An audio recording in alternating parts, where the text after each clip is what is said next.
Met een snelheid van 200 meter in de uur kroept het 500 meter lange gevaarte terug de Gruiden bij Frensje-Tradiel. 13 kilometer spoor wordt safenheid. En de wissels en de oergang die het onderwijs komen. Dat vraagt wat aanpassingen van de omwonenden en soms sluiten we ook een bewoner af die een toegang heeft tot zijn erf. Daar hebben we hele goede afspraken gemaakt met die bewoners.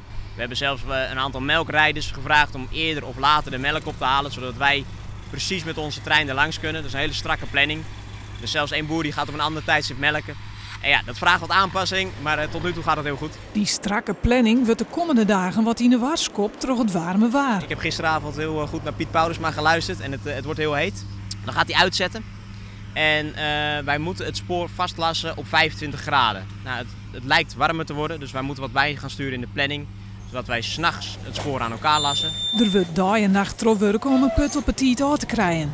Intussen moeten de vakantiegangers naar de Waardeilanden, maar de bus naar de haven van Haas. En dat gaat net altijd even makkelijk. Als je uit de trein stapt, dan denk je van ik stap in de trein naar Harlingershaven. En dan wordt er wel gezegd van ja, die is er niet, er staan bussen daar ginds. Nou, dan loop je naar die bussen toe.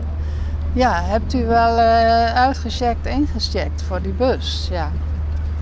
Ondanks dat het vakantie is, zijn er dus in verhouding relatief weinig treinreizigers. Dus heel bewust gekozen om het in de zomer te doen. En dat het hinder oplevert, ja, dat is algemeen bekend. Alleen nu voor een aantal minder mensen als regulier als het niet vakantie is. Mandimon riet de eerste trein met passagiers bij tussen Ljout en Haas. En ook al in de planning krap, er is nog wel tijd voor koffie.